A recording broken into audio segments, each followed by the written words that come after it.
Dear students, I am Kannan, your math teacher. In this video, I am going to teach 12th Mathematics, Chapter 7, Applications of Differential Calculus. The topic is indeterminate form. So that is 0 by 0, infinity by infinity, 0 into infinity, infinity minus infinity. These are the indeterminate forms. Suppose we get this type of forms in the given question, how to solve that type of question.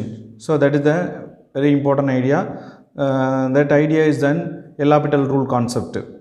Suppose the sums are in the indeterminate form, we shall use the L'Hopital rule to solve that type of questions. Okay. The L'Hopital rule says what? Suppose we have the two functions f of x and g of x are the two differentiable functions, and g dash of x is not equal to 0 with, so the denominator f of x a numerator, g of x a denominator. In the denominator, that differentiation of that g dash of x should be not equal to 0 with the limit of x tends to 0, f of x equal to 0, limit of x tends to 0, g of x equal to 0. So both the limits gives us for the function f of x and g of x, the answer is 0. We shall use this idea. So actually the function is in the form of limit of x tends to 0, f of x divided by g of x. Using the L'Hopital rule, you must take the same limit. At the same time, you must differentiate numerator separately and denominator separately. That is f dash of x, this is a g dash of x. After that, you must apply the limit, you shall get the answer. Suppose again you will get an indeterminate form, you must use once again L'Hopital rule like that. Suppose we have the format like that, limit of x tends to infinity f of x, that is equal to limit of x tends to infinity g of x. Both the answers gives us a plus infinity or minus infinity. We shall use this concept. Again, that is an indeterminate format because we have what that limit of x tends to infinity f of x divided by g of x. If you are applying that limit, you will get numerator infinity, denominator also infinity. So you must use the L'Hopital rule. So what is that rule na? Just you have to differentiate numerator and denominator separately. Numerator differentiation is f dash of x, denominator differentiation is g dash of x. After the differentiation, you must apply the limit, you will get answer. Suppose again you will get an indeterminate format, you must use the L'Hopital rule once again. So this is the method of the L'Hopital rule. So the L'Hopital rule use பண்ணி எப்படி நம்ம sum solve பண்ண போறோம், exercise number 7.5 ல எப்படி solve பண்ண போறோம் அப்படின்றத இந்த வீடியோவோட continuation. Exercise number 7.5, the question is evaluate the following limits if necessary, use the L'Hopital rule. So இந்த லிமிட்ஸ் வந்து நம்ம சால்வ் பண்ணணும். தேவைப்பட்டானா என்ன செய்யுங்க, L'Hopital rule யூஸ் பண்ணிக்கலாம். லிமிட்டை சால்வ் பண்ணுற நம்ம 11th பார்த்துருக்கோம். லிமிட்டோட ஃபார்முலாஸ், அதனோட ரூல்ஸ் அண்ட் ரெகுலேஷன்ஸ் நமக்கு தெரியும், அதை நம்ம யூஸ் பண்ணிக்கலாம். சப்போஸ் நம்ம அதில் பண்ண முடியல அப்படின்ற பட்சத்தில் நம்ம L'Hopital ரூல் யூஸ் பண்ணிக்கலாம். ரைட்டு, இப்போது ஃபஸ்ட் கொஸ்டின் எடுத்துக்கலாம். சொல்யூஷன் கொஸ்டின் நம்பர் 1 பார்த்தீங்கன்னா என்ன கொடுத்துருக்காங்கன்னா, limit x tends to 0 1 minus cos x divided by x square. If you are applying the limit directly, what would happen?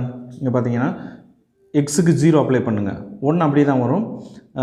எக்ஸுக்கு 0 அப்படின்னா cos 0 1, அப்போ 1 minus 1 என்ன ஆகும்னா 0 by 0 ஃபார்ம், 0 by 0 ஃபார்ம் கிடைக்குது. இது வந்து இன்டிட்டர்மினன்ட் ஃபார்ம். அப்போ நம்ம என்ன செய்யணும் அப்படின்னா L'Hopital ரூல் யூஸ் பண்ணணும். பிகாஸ் இது ப்ராப்பர் ஃபார்மேட் இருக்குது, f of x divided by g of x என்ற ஃபார்மேட்டில் இருக்குது. அப்போ இதுக்கடுத்து நம்ம என்ன செய்யணும், யூஸிங் L'Hopital ரூல், யூஸிங் இந்த ஃபார்மேட் இதே மாதிரி எழுதுங்க, எல்லாம் ஃபஸ்ட்டு போய் போட்டுங்க. Using L'Hopital rule. L'Hopital rule use பண்ணுறது வேறு ஒன்றும் இல்லை, அப்படியே லிமிட் அதே லிமிட் எடுத்துங்க, லிமிட் x tends to 0 எடுத்துக்கிறீங்க. But differentiation f of x தனியாக டிஃப்ரென்ஷியேட் பண்ணுங்கள், g of x தனியாக டிஃப்ரென்ஷியேட் பண்ணுங்கள். இதான் f of x. அப்போ இது f dash of x பண்ணணும். f of x டிஃப்ரென்ஷியேட் பண்ணால் f dash of x கிடைக்கும். ஒன்றை டிஃப்ரென்ஷியேட் பண்ணால் 0, cos x டிஃப்ரென்ஷியேட் பண்ணிங்கன்னா மைனஸ் ஆஃப் sin x வரும். ஸோ ஆல்ரெடி இங்கே ஒரு மைனஸ் இருக்குது, மைனஸ் ஆஃப் மைனஸ் ப்ளஸ்ன்னு வந்துடும். அப்போ plus sin x divided by x square differentiate பண்ணிங்கன்னா 2x. ஓகேவா? ஸோ இப்போ என்ன செய்யணும், u by v மெத்தட் இங்கே வராது. நியூமரேட்டர் தனியாக டினாமினேட்டர் தனியாக நம்ம டிஃப்ரென்ஷியேட் பண்ணணும். ஒன்றை டிஃப்ரென்ஷியேட் பண்ணும்போது 0, cos x டிஃப்ரென்ஷியேட் பண்ணும்போது minus sin x, minus minus plus ஆயிரும், ப்ளஸ் sin x, எக்ஸ் ஸ்கொயரை தனியாக டிஃப்ரென்ஷியேட் பண்ணிங்கன்னா 2x. இப்போ after the differentiation if possible you can simplify. Differentiate பண்ண பிறகு பாசிபிள் இருந்தால் சிம்பிளிஃபை பண்ணிவிட்டு அப்புறமா லிமிட் அப்ளை பண்ணுங்கள். இப்போ இதை சிம்பிளிஃபை பண்ண முடியாது, லிமிட் அப்ளை பண்ணுறேன். ஸோ லிமிட் அப்ளை பண்ணால் நமக்கு என்ன ஆகும்னு பாருங்கள். இப்போது எக்ஸுக்கு 0, sin 0 0, இங்கே எக்ஸுக்கு 0 போட்டோம்னா 0 தான். அப்போ அகெயின் 0/0 ஃபார்ம் தான் வருது. அகெயின் இது இன்டிட்டர்மினட் ஃபார்மேட்டாக இருக்குது. அப்போ once again use the L'Hopital rule. So என்ன சொன்னோம், limit of x tends to 0. So numerator தனியாக டிஃப்ரென்ஷியேட் பண்ணுங்கள். sin x டிஃப்ரென்ஷியேட் பண்ணிங்கன்னா cos x divided by 2x differentiate பண்ணிங்கன்னா 2 வந்து constant, x with respect x பண்ணால் 1, அப்போ 2 × 1 2, அப்போ cos x divided by 2. So இப்போ இதுக்கடுத்து இதை சிம்பிளிஃபை பண்ண முடியாது. அப்போ லிமிட் அப்ளை பண்ணுங்கள். லிமிட் அப்ளை பண்ணிங்கன்னா எக்ஸுக்கு 0 அப்ளை பண்ணனா 0 அப்ளை பண்ணிங்கன்னா cos 0 வந்து 1, எக்ஸுக்கு 0 போட்டிங்கன்னா cos 0, cos 0 வேல்யூ வந்து 1. இதுக்கு நம்ம லிமிட் அப்ளை பண்ண முடியாது, 1/2. அப்போ இது ஒரு கான்ஸ்டன்ட் வேல்யூ. இதுதான் இந்த கொஷினோட ஆன்சர். ஸோ இதோட சம் வந்து நமக்கு கம்ப்ளீட் ஆயிடுச்சு. இப்போ செகண்ட் கொஷின் எடுத்துக்கிறோம். என்ன கொடுத்துருக்காங்க, limit of x tends to infinity கொடுத்துருக்காங்க. 2x square minus 3 whole divided by x square minus 5x plus 3. இப்போ இது எல்ஹாபிட்டல் ரூல் யூஸ் பண்ணி நம்ம சால்வ் பண்ணலாம். இப்போ டேரெக்டாக லிமிட் அப்ளை பண்ணால் என்ன வரும்னா இன்ஃபினிட்டி ஃபார்மேட் வரும். இங்கே இன்ஃபினிட்டி போட்டோம்னா இன்ஃபினிட்டி ஃபார்ம் வரும். பட் இது நம்ம 11th கான்செப்ட் யூஸ் பண்ணுறோம்னா லிமிட் வருது, இங்கே எக்ஸ் வருதுன்னா இந்த மாதிரி குவாட்ரிக் ஃபார்மேட் வருது அப்படின்னா எக்ஸை நம்ம காமனாக எடுக்கிறது மூலமாக இங்கே 3/xன்னு கிடைக்கும், இங்கே வந்து 3/xன்னு கிடைக்கும். அப்போ சம் நம்பர் பை எக்ஸ் அப்படின் போது 1/∞ அப்ளை பண்ணால் 0 வந்துடும். இன்னும் கொஞ்சம் நம்ம ஈஸியாக சால்வ் பண்ணிடலாம். எல்ஹாபிட்டல் ரூல் யூஸ் பண்ணாமே இங்கே நம்ம அதை சால்வ் பண்ணலாம். இது எப்படி பண்ணுறோன்னு பாருங்கள். இப்போ limit of x tends to infinity அப்படியே எடுத்துகிட்டு நியூமரேட்டர்லேருந்து ஒரு எக்ஸ் ஸ்கொயர் காமனாக எடுங்க. காமனாக எடுத்துகிட்டா என்ன ஆகும்னா 2 மைனஸு இங்கே எக்ஸ் ஸ்கொயருக்கெல்லாம் அது எடுத்தாச்சு. இங்கே எக்ஸ் ஸ்கொயர் இல்லாதனால என்ன செய்கிறோம், 3/x². ஏன்னா ஒரு எக்ஸ் ஸ்கொயர் மல்டிப்ளை பண்ணி ஒரு எக்ஸ் ஸ்கொயர் டிவைட் பண்ணுறோம். மல்டிப்ளை பண்ண எக்ஸ் ஸ்கொயர் வெளியில் இருக்குது, 3/x² மட்டும் இங்கே இருக்குது. ஹோல் டிவைடட் பை இங்கேருந்து ஒரு எக்ஸ் ஸ்கொயர் காமன் எடுங்க. எக்ஸ் ஸ்கொயர் காமன் எடுத்துட்டோம்னா இங்கே 1 வந்துடும், மைனஸ் ஆஃப் இங்கே ஆல்ரெடி எக்ஸ் இருக்கனால இப்போ 5/xன்னு இருக்கும், ப்ளஸ் இங்கே 3/x² அப்படின்னு இருக்கும். 3/x². ஏன்னா இங்கே எக்ஸ் ஸ்கொயர்லனால multiply divide by x square பண்ணிவிட்டு எக்ஸ் ஸ்கொயர் காமனாக எடுத்தாச்சு. இப்போ இஃப் பாசிபிள் கேன்சல். இப்போ நம்ம என்ன செய்கிறோம், எக்ஸ் ஸ்கொயரை கேன்சல் பண்ணிடுங்க. கேன்சல் பண்ணிவிட்டு இப்போ நம்ம லிமிட் அப்ளை பண்ணி பார்க்குறோம். கேன்சல் பண்ண பிறகு நம்மகிட்ட இருக்கிற ஃபார்மேட் என்ன இருக்குன்னா limit of x tends to infinity இருக்குது. இங்கே 2 மைனஸ் ஆஃப் 3/x² இருக்குது, whole divided by 1 minus of 5/x plus 3/x². Limit வந்து ரெண்டுக்கும் காமனாக தான் இருக்குது, ஃபுல் ஃபார்மேட்டு காமனாக இருக்குது. ஸோ ஆல்ரெடி நமக்கு ரூல் தெரியும், நியூமரேட்டர் தனியாக லிமிட் அப்ளை பண்ணலாம், டினாமினேட்டர் தனியாக லிமிட் அப்ளை பண்ணலாம். நம்ம 11th பார்த்துருக்கோம். ஸோ ரஃப் ஒர்க்கில் உங்களுக்கு பண்ணி காமிக்கிறேன். இப்போ இங்கே லிமிட் அப்ளை பண்ணும்போது என்ன ஆகும்னா 2 கான்ஸ்டன்ட் அப்படியே தான் வரும். இதுக்கு லிமிட் அப்ளை பண்ணிங்கன்னா 3/∞, ஸ்கொயர்ன்றது இன்ஃபினிட்டி தான், அப்படி போட்டுக்கிறேங்க. டிவைடட் பை இங்கே 1 மைனஸ் ஆஃப் இங்கே 5/∞ வரும், இங்கே ப்ளஸ் 3/∞ தான் வரும். இப்போ 1/∞ நமக்கு 0 அப்படின்றது தெரியும். ஏன்னா 1/0 ரெசிப்ரோக்கல் பண்ணால் 0. அப்போ 1/∞ வரதெல்லாம் 0 ஆயிரும். அப்படி 0 ஆகும்போது என்ன ஆகும் அப்படின்னு பார்த்தீங்கன்னா, இப்போ இதுக்கு அடுத்த ஸ்டெப்பில் இங்கே என்ன வரும் அப்படின்னா இங்கே 2 minus 3/∞ 0, any number by infinity 0 தான். இங்கே 1 மைனஸு 5/∞ 0, 3/∞ வந்து 0. அப்போ நமக்கு என்ன 2/1 மட்டும் தான் வரும், ஆன்சர் வந்து 2 வரும். அப்போது இந்த இதெல்லாம் நீங்கள் ரஃப் ஒர்க்லேயே பண்ணிக்கலாம். பண்ணிவிட்டு நம்ம ஃபைனல் ஆன்சர் மட்டும் போட்டாலே போதும்.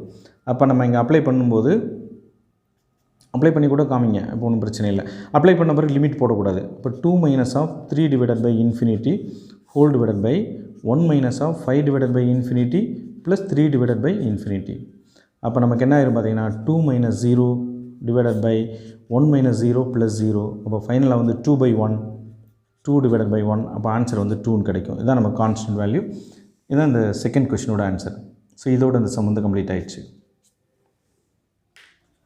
இப்போ கொஸ்டின் நம்பர் 3 எடுத்துக்கிறோம். கொஸ்டின் நம்பர் 3 வந்து limit of x tends to infinity x divided by log x. இப்போ இதை எது சிம்பிளிஃபை பண்ண முடியாது, டேரெக்டாக லிமிட் அப்ளை பண்ணால் நமக்கு என்ன வரும்னா இன்ஃபினிட்டி பை இன்ஃபினிட்டி ஃபார்மேட் தான் வரும். எக்ஸுக்கு இன்ஃபினிட்டி அப்ளை பண்ணுறோம், லாக் இன்ஃபினிட்டி வந்து இன்ஃபினிட்டி தான், இன்ஃபினிட்டி பை இன்ஃபினிட்டி ஃபார்ம். இது இன்டிட்டர்மினன்ட் ஃபார்ம் தான். அப்போ நம்ம என்ன செய்கிறோம், இங்கே எலாபிட்டல் ரூல் யூஸ் பண்ணலாம். எலாபிட்டல் ரூல் யூஸ் பண்ணால் என்ன ஆகும் பாருங்கள். அப்போ limit of x tends to infinity, இப்போ நியூமரேட்டர் தனியாக டிஃப்ரென்ஷியேட் பண்ணிங்க, எக்ஸ் வித் ரெஸ்பெக்ட் எக்ஸ் பண்ணால் 1 டிவைடட் பை லாக் எக்ஸை டிஃப்ரென்ஷியேட் பண்ணிங்கன்னா 1/xன்னு வரும். Right. If possible simplify it. இப்போ சிம்பிளிஃபை பண்ணால் என்ன ஆகும்,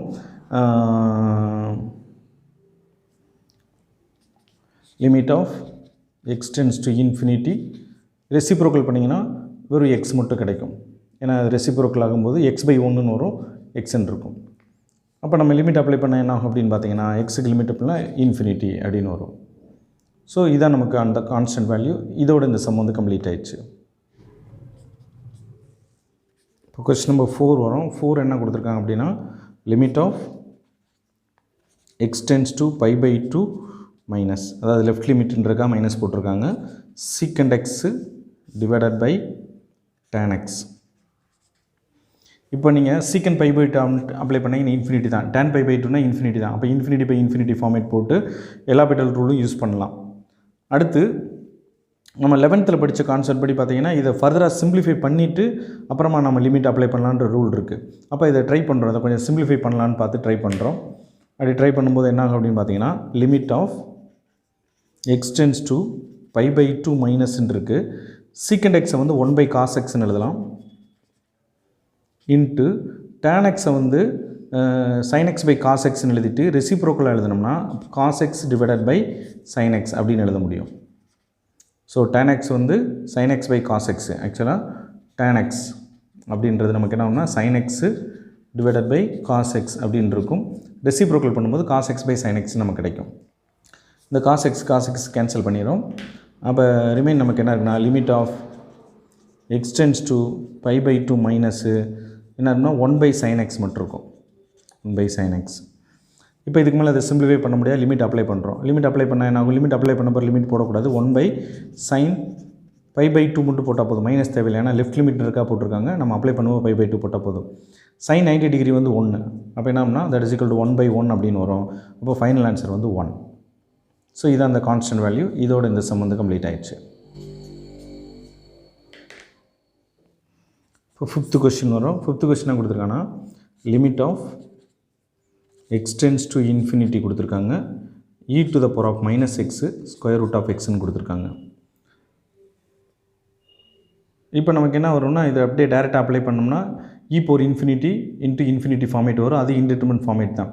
பட் எலாபிட்டல் ரூல் அப்ளை பண்ணோம்னா நமக்கு f(x/g) வரணும். அதுக்காக இதை ஃப்ராக்ஷனாக கன்வெர்ட் பண்ணிக்கிறேன். எப்படி பண்ணுறேன் அப்படின்னு பார்த்தீங்கன்னா, limit of x tends to infinity போட்டுட்டு square root of x divided by e power x இன்வர்ஸில் எடுத்துகிட்டு வந்தோம்னா இந்த மைனஸ் கேன்சல் ஆகிட்டு e power xன்னு வந்துடும். இப்போ f(x/g) அந்த ஃபார்மேட் வந்துருச்சு. இப்போ லிமிட் அப்ளை பண்ணி பார்த்தோம்னா நமக்கு என்ன வரும்னா, இன்ஃபினிட்டி பை இன்ஃபினிட்டி ஃபார்மேட் தான். ஸ்கொயர் ரூட் ஆஃப் இன்ஃபினிட்டின்றது இன்ஃபினிட்டி தான், e power இன்ஃபினிட்டி தான். அப்போ இன்ஃபினிட்டி பை இன்ஃபினிட்டி ஃபார்ம் இப்போது நமக்கு ப்ராப்பர் ஃபார்மேட்டில் வந்துருச்சு. அப்போ என்ன செய்யணும், எலாபிட்டல் ரூல் யூஸ் பண்ணுறோம். Using limit X tends to infinity அப்படி தான் வரும். ஸ்கொயர் ரூட் ஆஃப் எக்ஸை டிஃப்ரென்ஷியேட் பண்ண என்ன ஆகும் பாருங்கள். ஆக்சுவலாக ஸ்கொயர் ரூட் ஆஃப் எக்ஸ்ன்றதை நம்ம எப்படி எடுத்துக்கலாம் அப்படின்னு பார்த்தீங்கன்னா, எக்ஸ் டு த பவர் 1/2ன்னு எடுத்துக்கலாம். எக்ஸ் டு 1/2 டிஃப்ரென்ஷியேட் பண்ணிங்கன்னா 1/2 எக்ஸ் டு த பவர் 1/2 - 1 அப்படின்னு வரும். என்ன formula, x power n formula, n into x to the power n-1 அந்த formula, d/dx of x power n அந்த ஃபார்முலா நம்ம அப்ளை பண்ணியிருக்கோம். அப்போ நமக்கு என்ன வரும்னா 1/2 எக்ஸ் டு த பவர் ½ - 1 வருது, -½ வரும். அப்போ தட் இஸ் 1/2 இது கீழே வரும்போது எக்ஸ் டு த பவர் +1/2 வரும். அப்போ ஸ்கொயர் ரூட் ஆஃப் எக்ஸ்ன்னு எடுத்துக்கலாம். அப்போ நமக்கு என்ன வரும் பார்த்தீங்கன்னா, இது வந்து 1/2 ஸ்கொயர் ரூட் ஆஃப் எக்ஸ் அப்படின்னு வந்துடும், divided by e power x பண்ணிங்கன்னா e power x அப்படின்னே வந்துடும். இப்போது என்ன செய்கிறோம், இதை ரெசிப்ரோக்கல் பண்ணும்போது பை 1 இருக்குது, ரெசிப்ரோக்கல் பண்ணும்போது என்ன ஆகும் அப்படின்னு பார்த்தீங்கன்னா, limit of x tends to infinity 1/e power x into 2 into square root of x இந்த மாதிரி வந்துடும். அப்போ நம்ம இதுக்கு அப்ளை பண்ணும்போது என்ன ஆகும் அப்படின்னு பார்த்தீங்கன்னா, லிமிட் அப்ளை பண்ணும்போது /∞ ஃபார்மேட் வரும். That is equal to we can take its 0. ஏன்னா e power இன்ஃபினிட்டியாகவே ஆயிரும். அப்புறம் 2 into square root of infinity infinity. அப்போ 1 by infinity வந்து என்ன ஆகும்னா 1 by infinity வரும். அப்போ it becomes 0. இதோட 5th question கம்ப்ளீட் ஆயிடுச்சு. இப்போ 6th question எடுத்துக்கிறீங்க. 6th என்ன கொடுத்துருக்காங்கன்னா limit of x tends to infinity,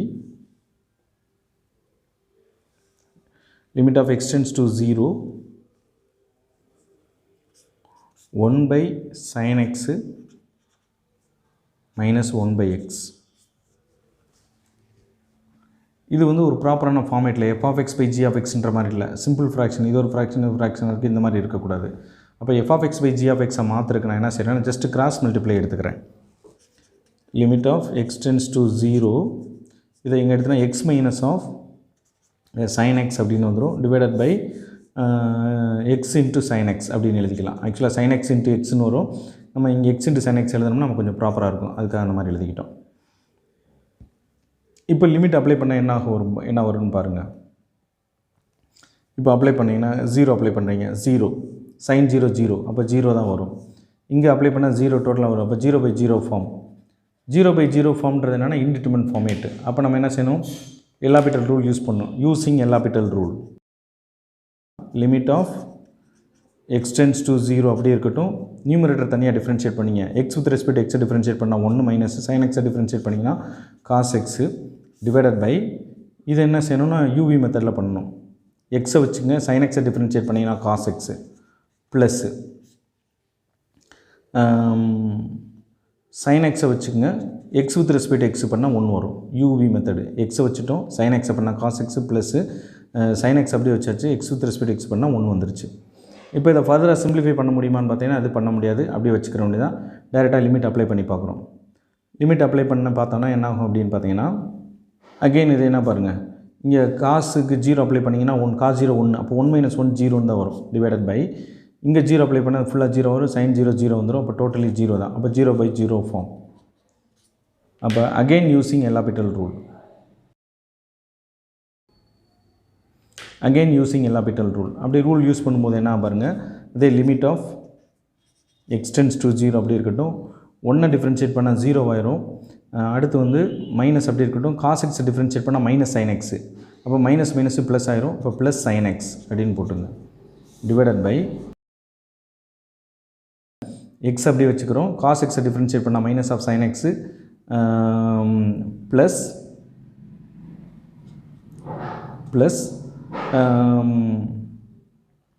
cos x அப்படியே வச்சுக்கிட்டோம், x with respect to x பண்ணால் 1, அது நம்ம போட வேண்டியதில்லை, 1 into cos x அப்படியே தான் இருக்கும்.